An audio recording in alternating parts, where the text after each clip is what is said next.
We are back again in the Kegel garden. We're going to graft up a pitanga, also known as surinam cherry. This is a Brazilian fruit. It is absolutely delicious.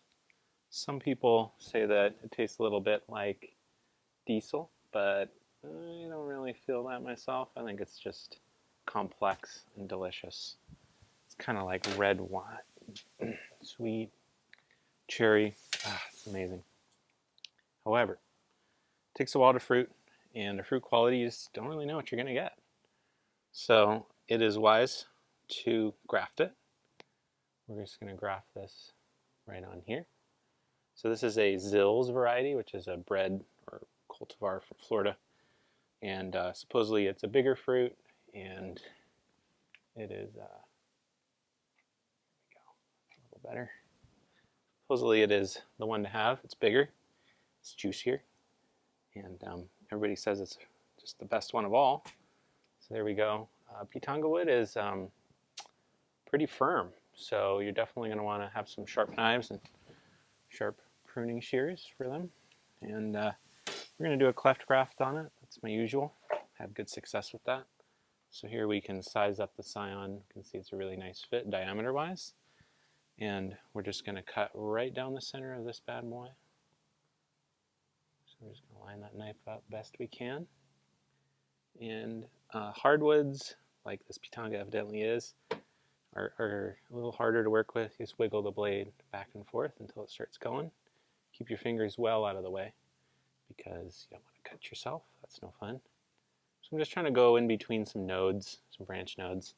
I pruned this thing really heavy, the whole plant during the winter. We're just going into the fall because it's just full. And I really want it to hurry up with some fruit production, so we're just going to whittle down this scion into a little triangle. So that's one side pretty much done. Then I like to come up to the top and just clean it up. Right there. Just soften out that curve. Because if there's a really big curve at the top, it's going to be a little hard on your rootstock. So just like to tidy it up. And done that side. Now we're just going to do the other side. There you go. Cut a little bit too much on one side than the other. So just angle your knife the other way this time. And just kind of peel away at it.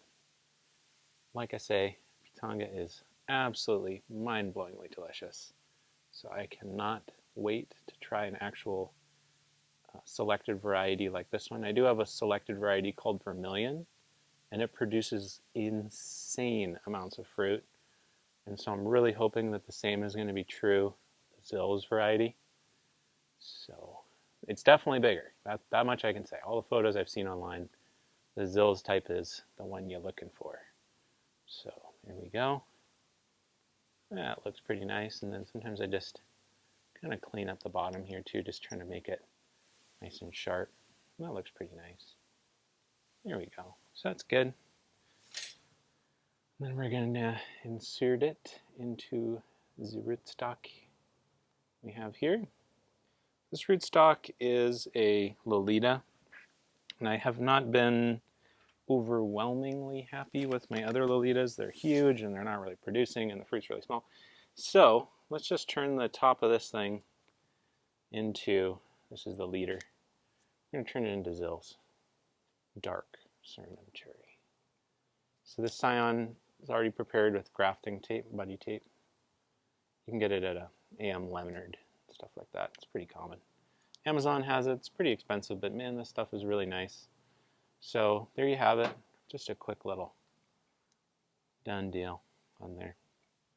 This pitanga is now cleft grafted with Zill's dark surinam cherry. And I'm not really grafting anything else this year, so we don't need to label it. Not many varieties of this type.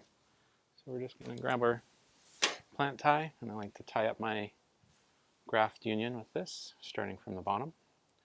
We're going to leave this on for a couple weeks.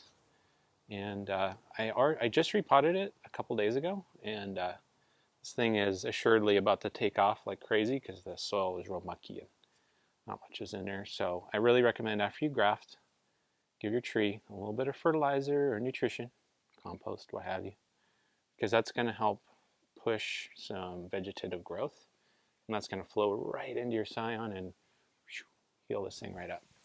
So there you have it. That is how you do a cleft graft on a Pitanga.